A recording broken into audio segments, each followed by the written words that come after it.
what we're doing is I'm doing my first pseudo devlog for my Dungeon and Dragon Inspired game called Dungeon Crafter.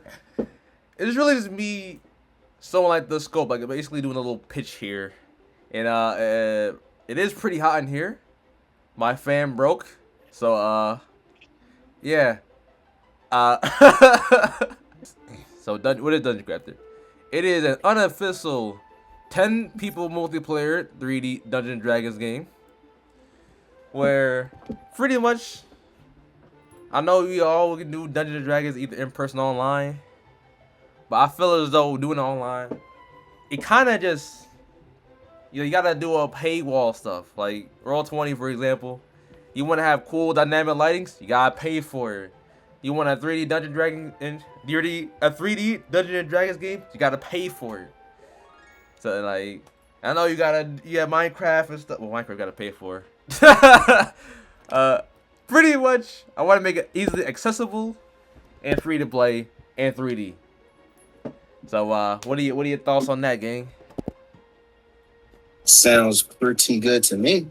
If I have to buy certain things, as in just for like little add-ons that you had to hand make yourself for like coding and whatnot, that's reasonable. Yeah. Another thing too is not many people know how to code, or like coding takes a long time. So I think having a game that where you're, for those who are familiar with Tamagotchi Life or The Sims, that you just have a base model that you use, what was it, blend shapes? I think it's called blend shapes. Yeah, I think so. Yeah. So pretty much you can create all this assets, like all the assets you have. So if you don't know how to code or how to model, then it's just all done in there. And since I'm learning how to do coding for animation and stuff, it's gonna be animation primed as well, which ironically is not the hardest part of the game. The hardest part is actually coding the game, which is like a 10% difficulty. I have all the videos saved, as you can see. I got all my tabs here, which we'll probably get into. I keep this video pretty short, but it's the main reason why I want to make this Dungeon Crafter game, because I want to make it easy for everyone. I want to make it feel like actual D&D. For those who want to play the game in VR, which I don't know if I'm going to do a VR port, but some people know how to do that. People know how to code VR, so I'll let them handle that once we get there. Well, that's the review. Yeah. I do plan for this to be a Steam game. Steam seems like the most accessible. And there are other alternatives too. I know they do, what was it, itchy.io or like Google Drive. So that way you do it for free. I think Steam will be the better bet because Steam will actually, promote and market it. The host is like the engine side of the game, so which is why it's going to be a little harder, because technically speaking, what I'm trying to do is build an engine inside the game while making another game. So it's a two-parter. So It's like Roblox, except you don't have to actually leave the game to create your game. Basically, your modeling stuff is like Blender or Unity, but right. It really is just The Sims meet Tamagotchi Life and Dungeon Scroll all in one. It's literally that. So anyone who knows Tamagotchi Life, think of that, but you have a bit more precision. And for the players, so like basically someone creates the world for you, like for Minecraft, you make like a realm or a server, and people just join it. It's basically that. I'm taking the movement combat from Kingdom Hearts Chain of Memories, and I like crafting, hence the name. You're building like your Minecraft or Stranded Deep. Stranded Deep is probably the most accurate. The crafting recipe is from Minecraft. And Marvel Rivals, I want the animation, because the Marvel Rivals animation, bro, I just love it. I don't know why. Because the way it functions, it's not like most RPGs where you're like doing all of these crazy flashy attacks. Like you're doing a repeated combo that feels like what Dungeons & Dragons would be if it was translated to that. Where like you're doing 1 or 2 hits every 6 seconds. And I think Marvel Rivals kind of had that feel I'm going for. Yeah, I agree. I agree feeling that one. Yeah, and Persona 5 is like the command slots. So we'll get more to that once we get down. So we're gonna start with the host, because the host is the most important part, because you gotta build the world in order to play the game. So with the host gameplay, should feel that once you log in, you still get like a little Blender sort of UI for like the core mechanics. For those who don't know the coding aspect, you just literally do Blender, which I don't think Blender is the hardest modeling software. I think it's fairly easy for beginners. For Unity, it's like where you know how to develop games and you want to add, like, you know, debugs modes. It's not like it's a skill issue thing. It's literally how much you're willing to put in the game. Since I'm doing like 80% of the assets in the standard pack, you don't even need to do anything else. It is time extensive, yes, but like I'd rather have people have all the default things they need to get started and then do updates every 6 months. I'm trying to be realistic here because I'm gonna be working a lot more these days. So I think I'll probably have like a reasonable build a year from now. Here's the intended look. So when you first log into your host thing, actually, there's a menu we're gonna go through first, which I do have. But pretty much this grid right here, that's going to be your build area. I forgot what they call it. Build space. And it's gonna function just like Dungeon Scrawl, where you're drawing all the textures and you're building on top of it. And in Unity, that's like you're locked in. You know how to do all that other stuff. You have all your models, your assets, your crates. Which I want to have it be like a Minecraft inventory. And I'm not sure if I want to use all this information. I probably should, honestly. That would probably be good things to have, but I gotta be a little mindful of mobile ports, because I do want it to be mobile as well, which I figure out, but you get the idea. Got your Tomodachi Life inspiration of how you're gonna do the creative crates, yeah, and how you're gonna actively make the NPCs. I think The Sims is like the more advanced way of doing it, because the way you make Sims, it's a whole journey, bro. Every aspect, every background, that's a lot. Ain't nobody try to do that for a quick game.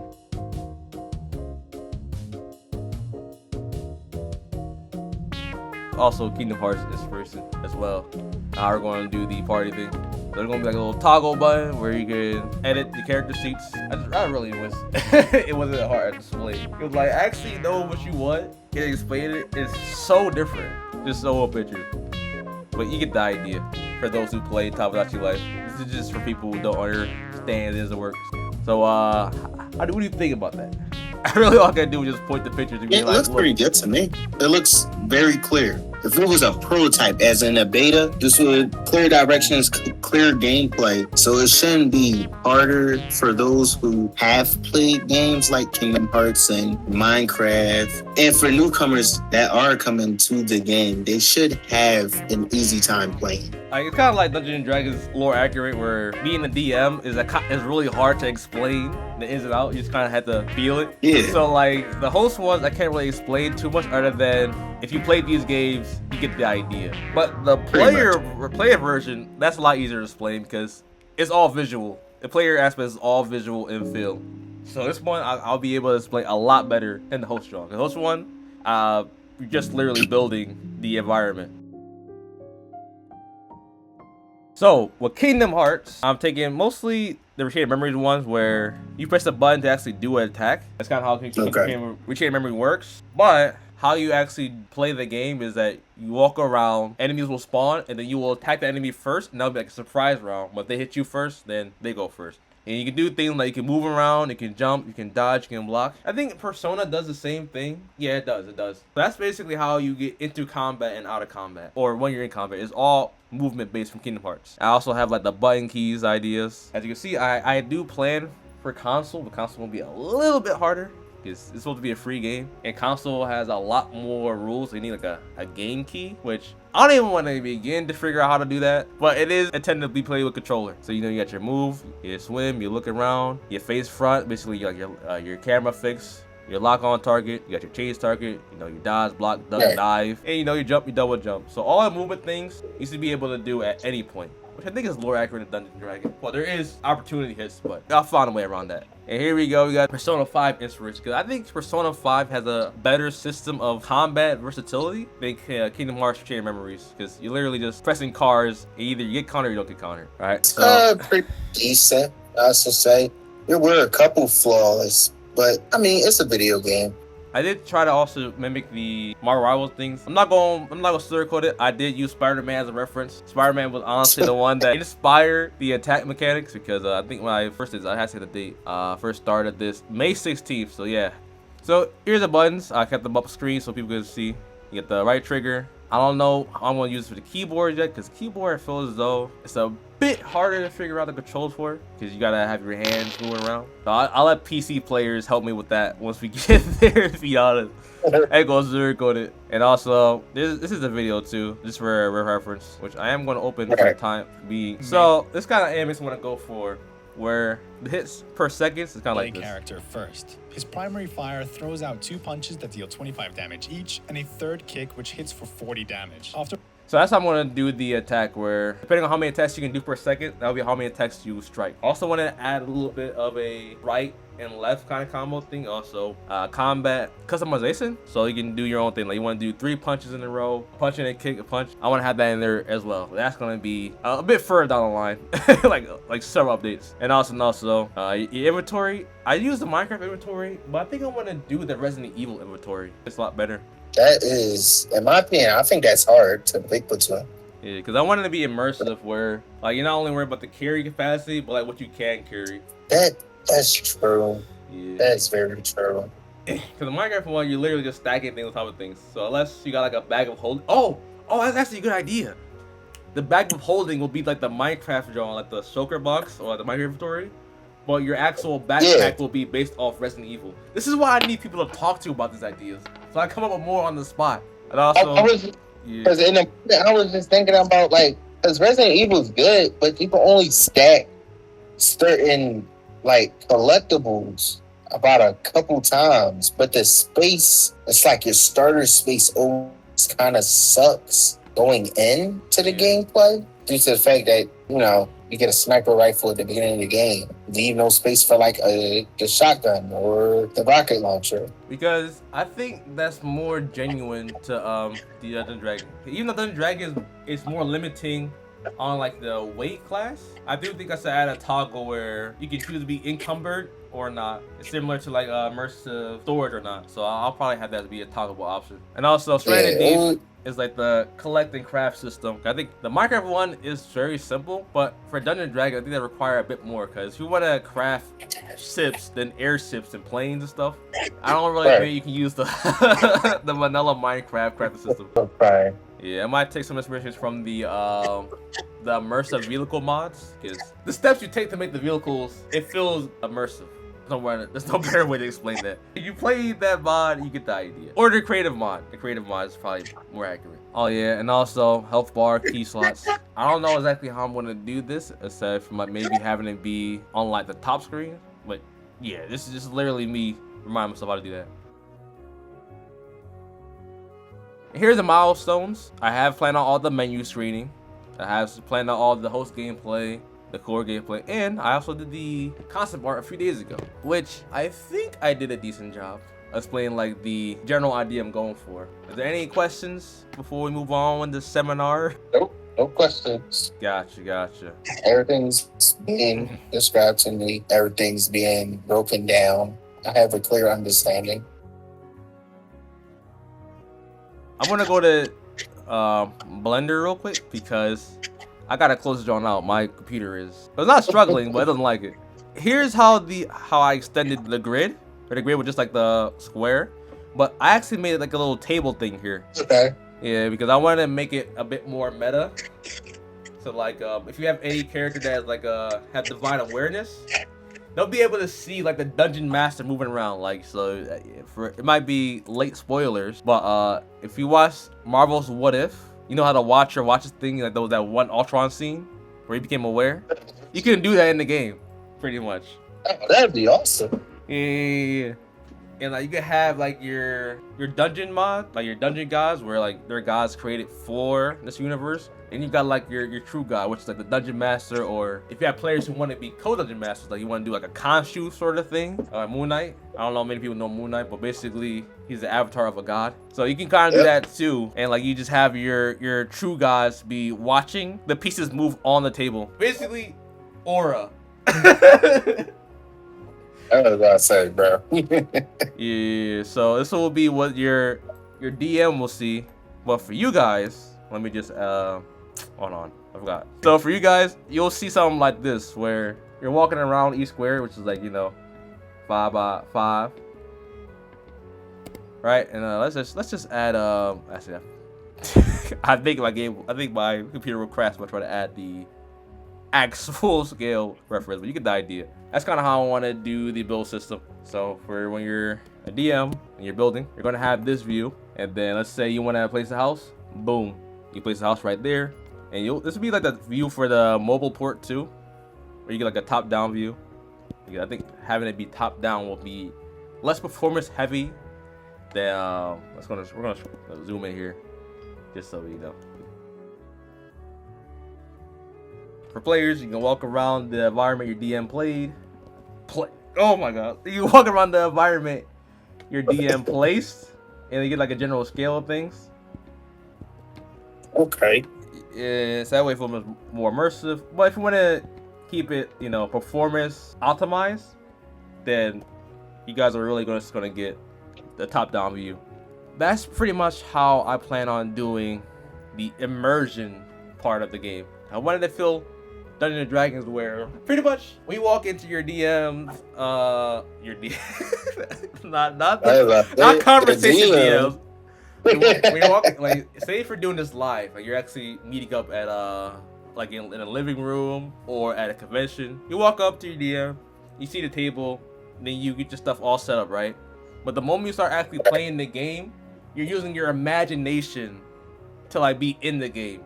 You're role playing. So that's kind of what I wanted to do with the whole hosting and player thing. If that makes sense. Okay. Yeah, that makes sense. So players will only see what you build. So there's gonna be like a little skybox around the grid, where players can't really walk past it unless, you know, we got the place at the building where you can walk between barriers and go through walls, that kind of thing. I do know Dungeons and Dragons have that, or if you have True Sight. But for regular players, you'll just see what the Dungeon Master wants you to see. So anything else you want me to explain, or does that, you know, make sense to you? Feel free to ask any questions you think viewers may have, if you don't have any. Because this helps a lot in the, you know, Assassin Zero devlog. I want to think more so, like, instead of just housings, is there also possibilities for like other constructive things? Like, can you build trees and stuff like that, or would that just all be like different game functions? I think unless you have like a spell slot for like a control trees thing. I don't know what the spell is, but I do know there are spells to like create vegetation. Technically, yes, you can create trees. Probably not in the way you think, like you can, like if you're a regular if you're a DM, obviously you can do that. A DM can place trees that they want, but if you're a player, you can't really place trees. So let's take this random cube for example here. Pretty much. Oh, it's like going in edit mode.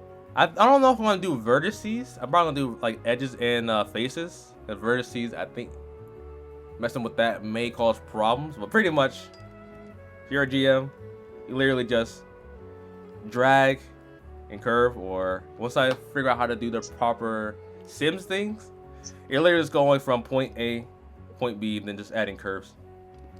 Blender is fairly simplistic, so I can't really do that the time we have. But yes, I think there is a way you can craft trees as a player. You just gotta probably be like a druid or something, or, you know, plant trees. You can also plant the trees as well. Don't need to over explain it, but yeah, there's multiple ways to make trees. Because I was about to say, are we going like Minecraft style where we could just plant it into the ground too? But you brought it up for a player point of view. Yeah, because for DM, you're literally in creative mode, so like you don't really need to do anything except just do what you want.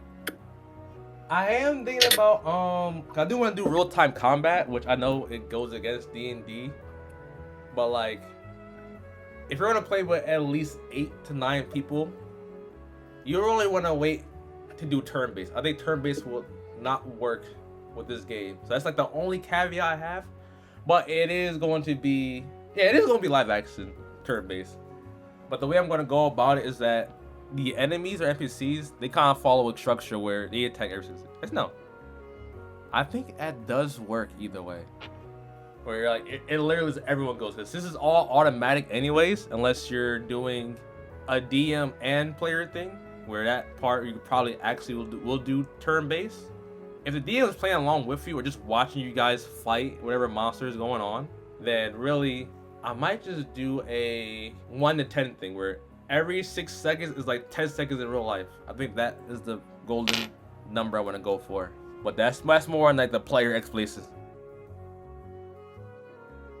So I'm going to open up Minecraft real quick because unless you got any more questions of how the host gameplay will go, because pretty much just it pretty much what I explained. There's no other way to explain it other than that. So you got any more questions before we move on? No. Gotcha.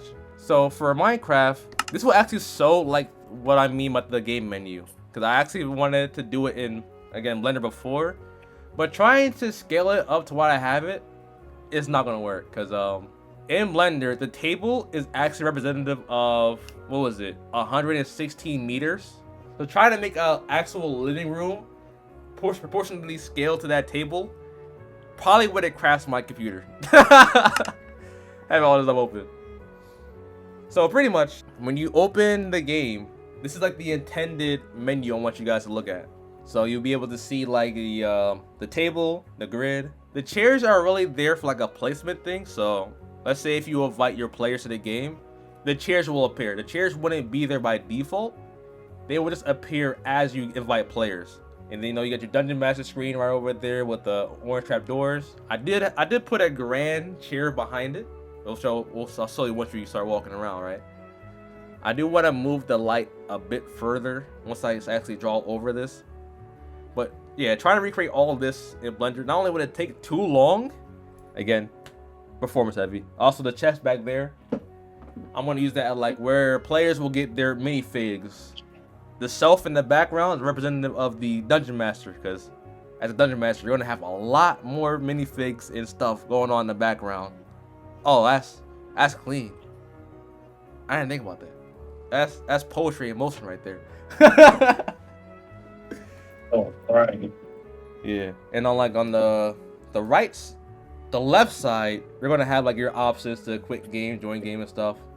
And then the left side, above the chest, I'll have like your players joining.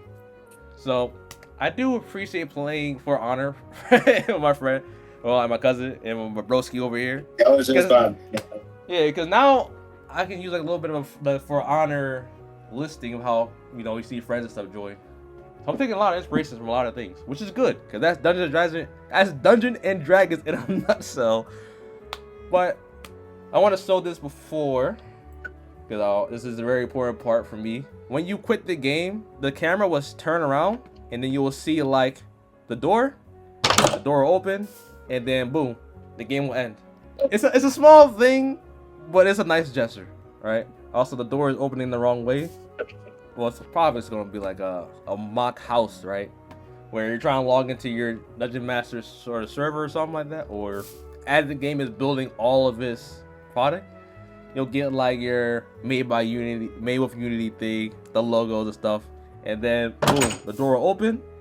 And then you'll be right on the menu, which I don't know how I recreated that first try. So how do you feel about the menu concept? Well, I said the mini concept, which you asked me this like 2 days ago, right? Yeah, because I asked you for how like the menu should look as like a still, where like you're actually interacting with it. But like I'm talking about like the animation wise. If we going with the Marvel Rivals animation, it should look pretty good. Yeah, because I do want to add like a menu. I do want to add like a menu transition, because having that makes the game feel a little more lively. So I want to have like a parallax menu. So how would you feel if like you log into the game, you gotta open the door, then we log out of the game, you gotta close the door? How would you feel about that? I feel something that would be immersive, or is that like too much? So, like, all right. So if I'm gonna be at a consumer standpoint, in a real sense, if I wanted to end the game, shouldn't I be able to just it's kind of hard to like explain, because if I'm starting a game, I'm opening up the door to walk in. No, not open the door. Like it's an animation that plays. Like, just think of it as an animation playing, and then the menu will pop up as you're in the room. Right. And I'm exiting the room to end the game. Yeah. It should be simple enough. Yeah. Sound to me, and the way you just showed it to, like the way you just showed with the Minecraft illustration, is very simple. Cool. So it shouldn't be an issue. Yeah, I wanted to go for simple. How does it feel though? Like, did it feel like playful? Like, what did you feel seeing the animation? Like, what's the vibe of it? Yeah, what's the vibe of it? It gives exactly how I would expect it. Like, you meet up with your friends to hang out and play a game? Pretty much. Yeah, that's what I was going for. It gives that. Cool. That is the exact vibe we're looking for. I mean, if it didn't, it probably just been like what is it? It's like, you know how you play Minecraft, but you're bored because you're playing Minecraft and not playing with somebody else. Oh yeah. That's what it would give if you didn't do that. Oh yeah, that's true. Like, it's just better to play with other people than just by yourself. That's good. That's the vibe we're going for. That's the vibe we want. And also, for anyone who didn't notice, I did make the house, not the house. I did make the room as accurate as possible. So, like, you know how thick the walls are. This, how many meters the room is. I did go the extra mile to make it feel like an actual room that you would go into. It looks good. Yeah. In Minecraft, it's a lot harder because, like, nobody is 3 meters thick and 6 and 2 meters tall. I mean, there are people out there like that, but like, it doesn't feel that way. It doesn't feel as cramped in comparison. What I say. So there are going to be 13 menus for like the hosts. Pretty much, you know how Minecraft has like a preset build, like if you want to do like an overworld thing or like a tunneler's dream. You have that in this too. So there's up to 13 of them. Living room is like the default one where it's like, you know, your flat planes. Then you have your ceiling one. Pretty much, if you want to have like a strictly aerial based world, like let's say you're doing a dog fight in the air, or you're flying planes, or maybe you have it. Yeah. Or maybe you have like a god thing going on, like you want to go to like the upper realms or like heaven, and you just add clouds as floating platforms. Then this is how it will look to the DM, basically. Also, I didn't saw the grand chair. I didn't saw the phase through the door there. I didn't saw the grand chair. Like, pretty much, this is how you know the dungeon master there. Now, thing they could do is like when the dungeon master is offline. You know, let's say you try to join the world that always running, and the dungeon master allows you to join without them being present. This will be face down until your dungeon master joins in. Dungeon master is playing the game. This will be, you know, actually covering the stuff. So, you know, maybe you want to join the game early, and your dungeon master is taking a bit. Pretty much, it'll be like this, so your dungeon master is not present. But when they are present, it'll be like this. Just a little thing to make the game feel a bit more, not only polished, but like I actually cared about the game. Like, I'm not being lazy. Like, I'm putting actual effort into the game. Right? And also, these are strings, by the way. I say, as you could, because this is the project that you've been working on for a while. Yeah, because everything else is gonna be easy. Like, I know how to model, I know how to do animation, I know how to rig. So like 80% of the work, I'm not really terrified of. It's just the coding the engine that is like the biggest issue. Because getting the feel is trial and error, which I'm not worried about failing. But getting the coding right for the demo version, I need to get that right before I can even think about putting it on Steam as like a, what do they call it? Alpha play, where you get a certain amount of players to actually play the game and test it. I think that's what it is. But yeah, the strings here represent, let's say you want to add, let's use this white block. This is concrete here. You want to add like a an airplane, right? Boom. You'll hang it up on the thing. So that's why I decided the ceiling has no table, it's all strings. And the default one is pretty self-explanatory, but how do you feel about the planning behind the ceiling or the sky pre-build? I don't know. It's like, I was thinking, it looks cool and all. The question I had that was there a chance to change like the wallpaper type thing? You know? Oh, like the type of clouds? It's, Yeah, yeah, like I should probably the think about that. color or like the design. Yeah, this is just like the concept wise though. But that is a great question because you may want like different kinds of clouds or like maybe it takes place at night. So I gotta remember that one too. So I gotta rewatch the devlog and then just write down everything that I need to keep a mind on because that is a good point. I really didn't think that far ahead other than clouds above and below you. The floors, I kind of wanted to more. Like I wanted the floors to be like whatever world map you guys have. So that way it feels like you're actually flying above the city. But I was running low on time. Well, not running low on time. And just that, like, there wasn't any blocks that feel as though actually convey that you're flying above a city, other than just having clouds all around the skybox. Which skybox for non-gamers, it's like literally what you're seeing around. Like, for example, this right here is considered a skybox, where you can't really interact with it. It's just a background. Like it's a background for video games, pretty much. All right. The basement. The basement is meant to represent the caves. So like if you're having like a completely underground game, let's say you're doing like the Underdark sort of thing for Dungeons & Dragons, or well, Gurren Lagann started underground, but it didn't stay that way. But pretty much anything you want to do to take place under the map, I probably should have replaced the ceiling with a stone. That's on me. But we're back. So pretty much, if you're gonna have an underground gameplay, I want you guys to feel like you're actually underground. I even changed the little chest. The chest is now a toolbox, which in the other game, or the other one, I had it be a shelf because you know, with shelves they're elevation based. So you stack things above it. So that's why I thought a shelf will fit the sky default. So the K default, I think toolbox would make most sense because you're going underground. So how do you feel about this one, G? Does give modern, like today's type lifestyle. I did want to make it feel like you're going underground, like you're literally mining downwards. That's why I kind of blame. But you're right, it is too modern. I gotta find like what would be like the best chair to this so that is I'll probably, you know what, I'm just gonna get a pressure plate.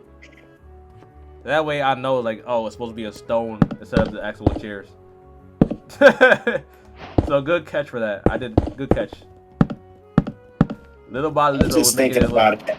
Yeah, there we go. Because I was like, well, we're going for like, I don't know, like everybody has a different preference. Like, say somebody wanted like a Japanese themed place, you know, they would just use the pillow. They would put like pillows on like the little slabs. That's true. I don't know if I'll have. I think you can make custom rooms. I should definitely add custom rooms. That's a good idea. I'm glad you put that one out too. You can, yeah, you definitely can have custom rooms. Yeah. Stuff like that. I think that would, like, I think it would be a beautiful idea to do that.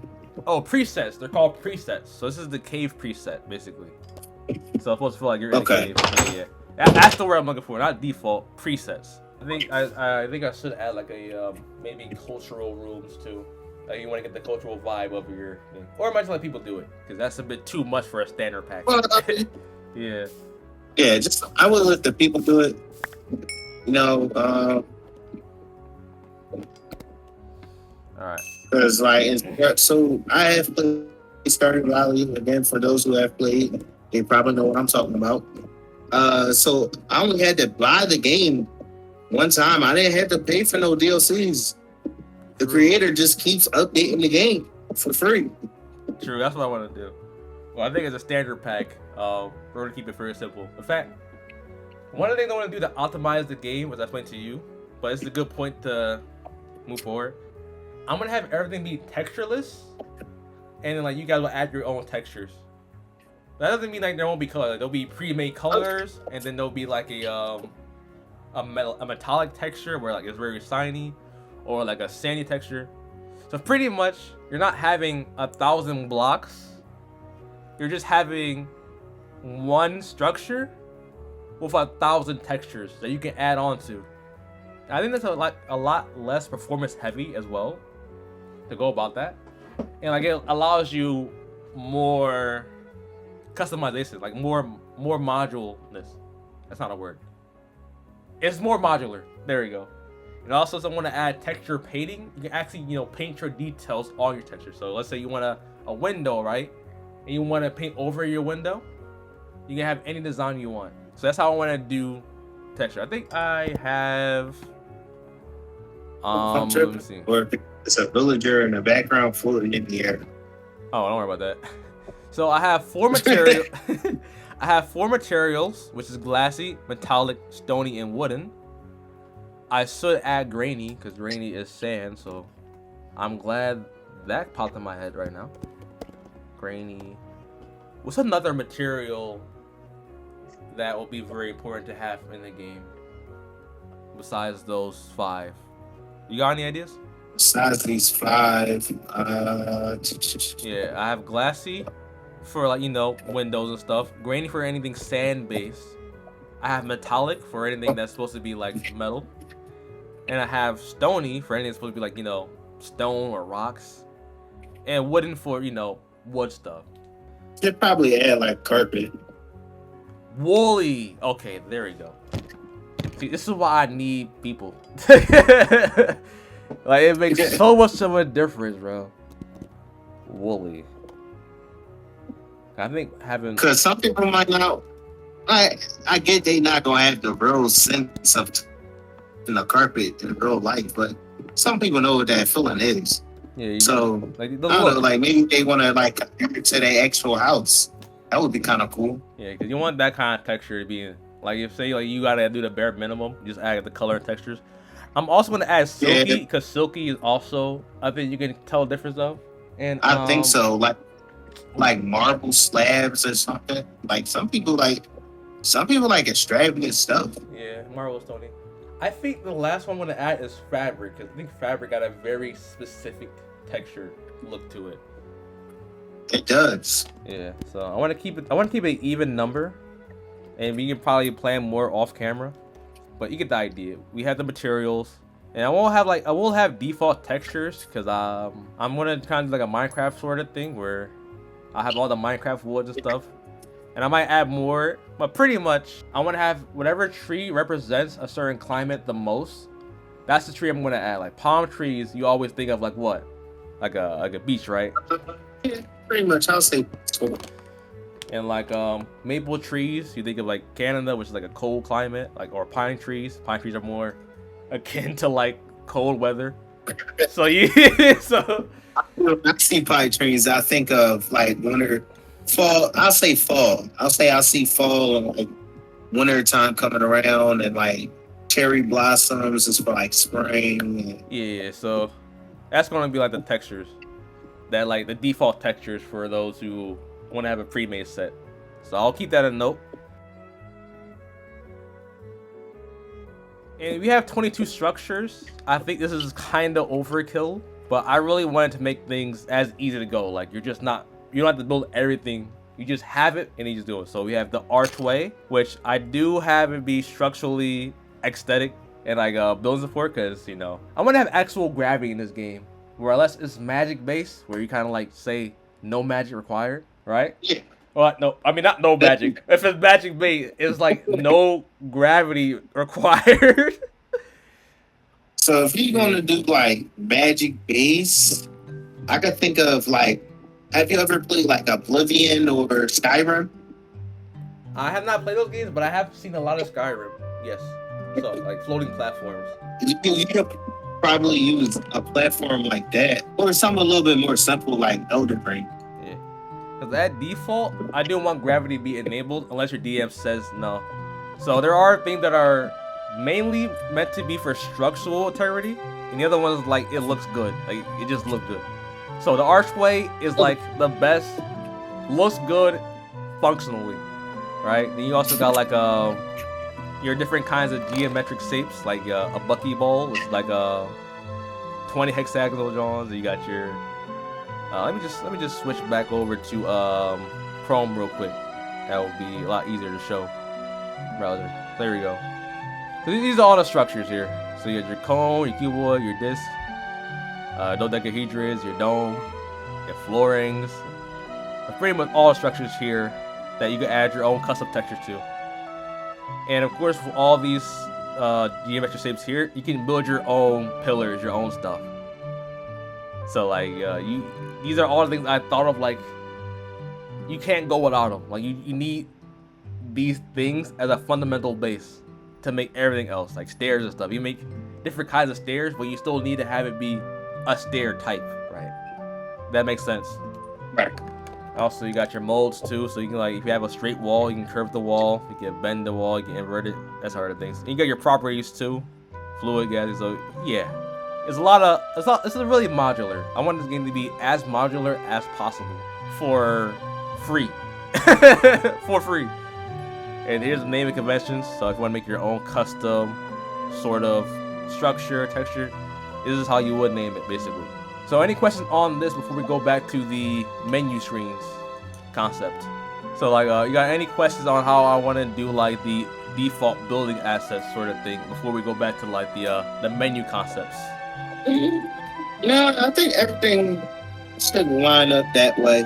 We are pretty bouncing much, around, it's pretty much earn it type thing.